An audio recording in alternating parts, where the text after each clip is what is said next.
Yo, what's good, everybody? And thank you for tuning in to another Tyler Perry Sistas review, the OG Sistas.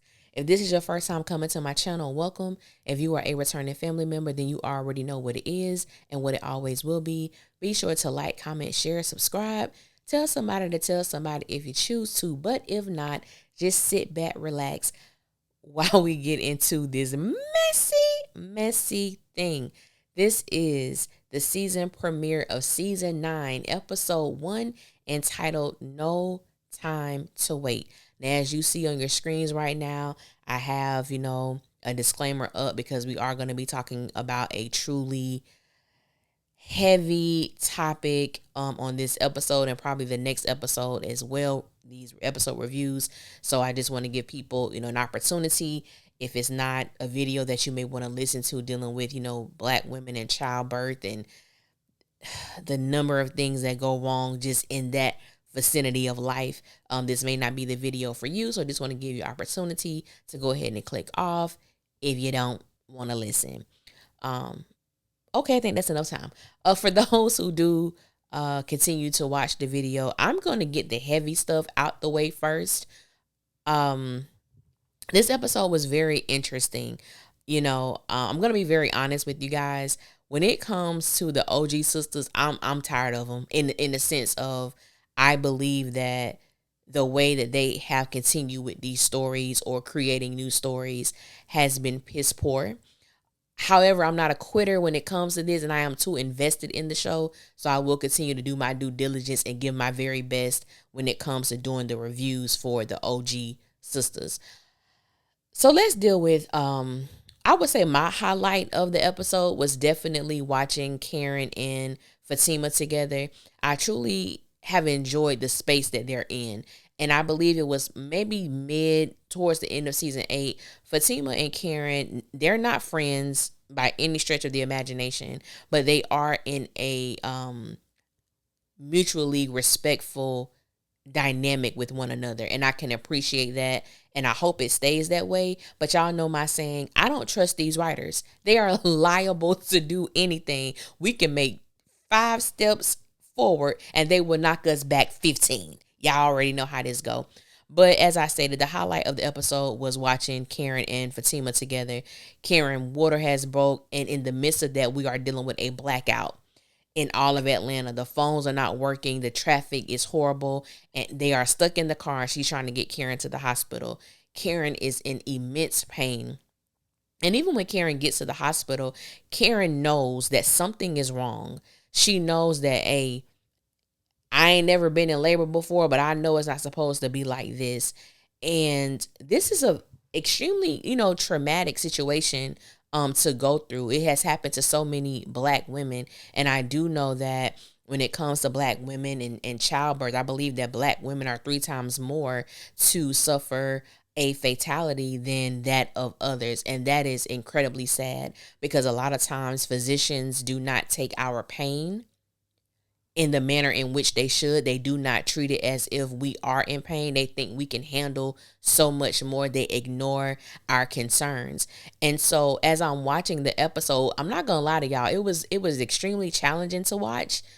I've never given birth before. However, I have been in a position where I have, been pregnant, and it was a lot. And my heart just went out to so many women that's their story. And sadly, too many women, too many black women, that is their story. And I know someone asked me to address this, and I know that there was so much talk about the possibility of Karen losing one of her children. And sometimes I think people just spew things out without really thinking about how it may affect someone who is reading, or how it may affect someone who has dealt with going into the hospital to deliver a child and then they come out empty-handed.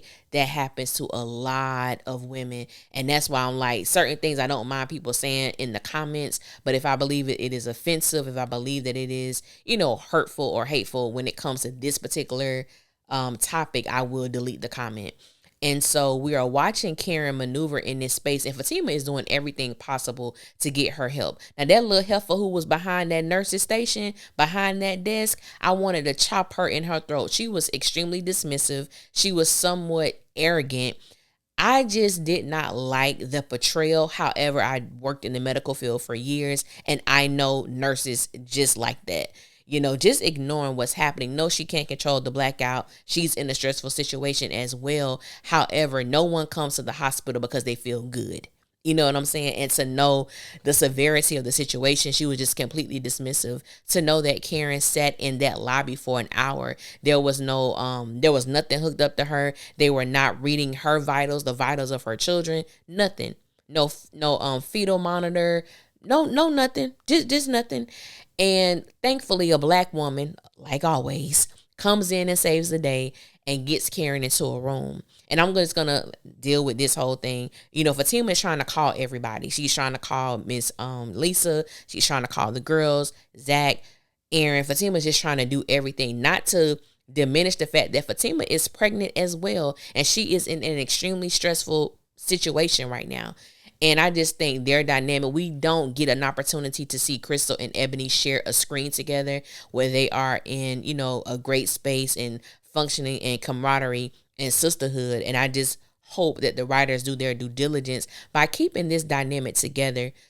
Not saying they have to be friends, but I know I don't personally want to see them as enemies either. So fast forward, Miss Lisa gets to the hospital. Karen is still, talking about how something is not right. Something is wrong. She has a fever. She's bleeding profusely. Okay. She's bleeding a little too much and something is going wrong. And the doctor, a white man, might I add, is not paying attention to what this woman is saying about how she is feeling. He is basically saying everything that Karen is stating is normal. And that's the thing. Okay, some things may be normal. Having a fever during pregnancy is normal. There's bleeding. Okay, cool. But when someone tells you that I know something is wrong, just take heed to it. What does it hurt you to run an extra test or, put her up to a certain monitor? What does it hurt you to do that? Aaron comes there. He has all these pink balloons. He's happy, not knowing that he's walking into a traumatic situation with Karen, and he sees the nurses changing her sheets because she is literally bleeding through them. It's just a lot going on. It was a lot going on. I love the moment that Fatima went to go call, I believe, Miss Lisa, and Karen grabbed her hand and was like, please don't leave me. And I just appreciated that moment in a sense because, like I said, we don't see it too often. And I'm glad that they are touching on this. I just hope that by the second episode we are done because I do not want this to continue to last on and on. And we already know that in addition to this traumatic situation, we are going to go on a journey of Karen and her postpartum journey, which is going to be something as well. So it's going to be heavy and I get it. And life imitates art. I get it. But please, okay, please, let's have some happy moments here. Okay. Because y'all know Tyler and them writers, baby, just don't believe in happiness. They don't believe in joy. Anything good from the Lord, they just don't believe in it. And I need them to, get their hearts and minds right. Okay, now that we're through with that, let's deal with the bull crap. Okay, let's deal with the bull crap of this whole episode. I don't know what was happening when it came to Gary and Andy, Zach, and I can't even think of the white boy name right now. I don't even know what his name is right now.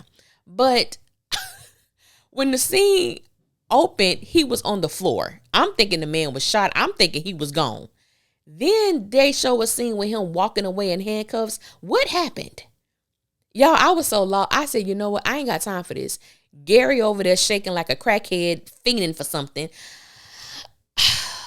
But you all big and bad, Gary. Now you over here shaking like a hooker in church. What is happening? I just don't know. But I tell you one thing I think gonna happen. Andy, you better stay away from Gary. Did y'all see how she was looking at him? When Zach was like, if it wasn't, Gary helped, basically come in and save the day. If it wasn't for him, you know what I'm saying? Things could have went left. Things could have went worse. So basically, in addition to what Zach said, the cop was basically saying, if it wasn't for this man, you probably wouldn't be here. Basically, he saved your life. And the looks that Andy kept giving Gary, I said, I know that look. I know that look too well. We all know that look. Andy over there thinking, he saved me. He's my hero. Somewhere that is going to come back and bite her in the ass. But we know Andy. We know Andy. We know Andy don't believe in peace either. Anything good from the Lord, Andy doesn't believe in either. So there's a strong possibility we have not seen the last of Andy and Gary as a horrible, demonic couple, okay, who need to just leave each other alone. Now, while I'm on the topic of Zach and Andy, they go to her penthouse after leaving the police station. Again, they're in the blackout, phones are not working, power is on and off, lights blinking, all of that. This was a wow moment for me. This is the unnecessary bull crap that I talk about when it comes to sisters. Why in the hell did we need to see Zach walk in on the naked Andy? Yo, Andy, I think I'm gonna hit it, yo. Andy, you good? Andy, I'm about to go get my phone. I was calling your name because my fault. I didn't need to. Shit. I didn't. You're telling me she's in this penthouse. Her bedroom door is literally 4 steps away from where Zach was sitting. He is shouting. He's shouting her name, telling her he's getting ready to go. And you're telling me that Andy does not hear him. She's not in the bathroom. There is no water running. She doesn't hear him. So when he walks in, she turns around. She full blown naked. What was that? I said, you know what? I don't know what the hell be going on, y'all. I don't know. Why do we need that moment? I don't know why we need that moment. I don't. It was another why moment for me. Baby, when Rich said this to Sabrina. What would that look like in it? I saw what I saw. I know, but we just started. I barely put the tip in, I swear. Can't be serious right now. Rich deserves to get chopped in the throat because what you mean you barely put the tip in or you just have put the tip in? What are you talking about, sir? And Sabrina, why was Sabrina there? Why was Sabrina there asking Rich why Penelope of all people? And I stand by what I said when I did the trailer breakdown. Does it matter, Sabrina? Does it matter who Rich is boning? And Rich, you're lying, talking about you barely put it in. Baby, they should have been playing Genuine's pony because Penelope was riding the hell out of him. Ladies, I just put the tip in. I wanted to punch Rich for her. Because what you mean? Then she gonna tell him to read a damn book when he says he was trying to get his mind off of her. Read a book? That is not even in Rich wheelhouse, Sabrina. Read a book? Have you ever saw him read a book? No. And you ain't gonna see him read one now. He does what he does. He want to take his mind off of you. What better way to do it than stick his penis in some new vajayjay? Just nasty. I really, Sabrina went out bad. Sabrina went out bad because I do not know why she was talking to Rich. I do agree with him. I stand on the fact they were broken up. He can have sex with whomever he wants to have sex with. Why are you there? Basically, we find out that Rich told Penelope that Sabrina had sex with her sperm donor. Sabrina has not had sex with Dominique at all. Well, not that we know. I'm just saying, as far as right now, she has not done that. But why are you telling Sabrina business to Penelope? It is what it is. Sabrina, baby, bow out gracefully, which you already did. I understand. And let me say, I do understand Sabrina being hurt because no one wants to walk in on someone that you love and care about having sex with someone else. I totally get that. But at the same time, I'm not finna sit in front of your juice bar and demanding to know why you having sex with somebody when we're not even together. Baby boy, you do what you do. Peace out. God bless you. Anyway, going out bad again. Tony and Danny. I had to rewatch this scene because when I initially watched the show, I literally blocked them out because what the hell are we doing with this again? But you know what? It's OG sisters. This is what they do. This is the ride that we're on. Tony, baby, just go to Alaska. Just go to Alaska. Danny has already told you she's not coming with you. Danny has already told you that she's not visiting you. Why would you even want to have a long distance relationship with someone who's not even going to meet you halfway and has not been meeting you halfway? I don't get it. The sex ain't that good. I can't be convinced. I have had amazing sex. I have had mind blowing, toes curling, speaking in tongues. Okay, I probably went a little too far with that one. But y'all know what I mean. Just amazing sex. However, when the writing's on the wall, baby, the writing is on the wall. I don't care how good you think your coochie is, how good you think your penis is. When it's over, it's over. If I'm trying to make something work and this man is telling me, Alicia, I'm not visiting you, I would never go there. It is what it is. And basically, you have to get the point. In other words, Danny, just say you don't want to be with him. Just let him know, hey, I'm good over here. Whenever you come to Atlanta, you can knock on my door. I open up for you in more ways than one. But I don't want to be emotionally linked with you while you are thousands and thousands of miles away. She barely wants to be emotionally linked with Tony while he's right there in the same area as her. Like, let's be real. But how long are we going to go through this? Probably the whole 22 episodes. We don't know. But, it is what it is. They get the phones working. Fatima has called everybody. She's done her due diligence. Miss Lisa has shown up to the hospital.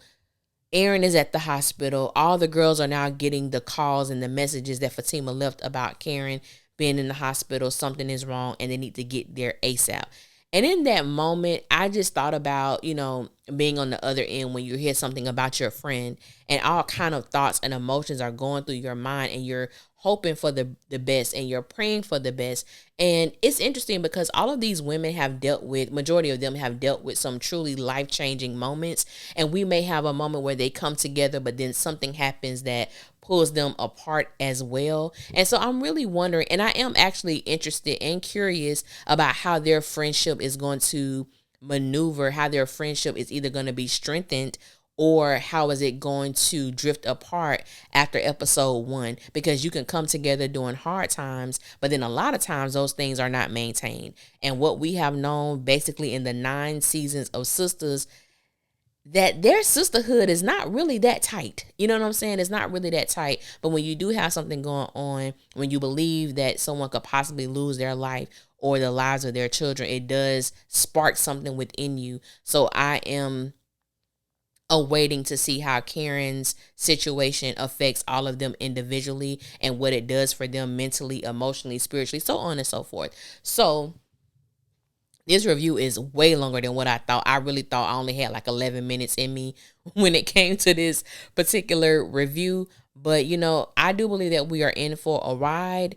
I don't know how good this ride gonna be. I'm gonna tell y'all straight up, I don't ever have expectations of Sistas. Whatever happens, it just happens. But y'all know we in the Sistas Anonymous Club, and we meet every Wednesday at 9, depending upon your time zone.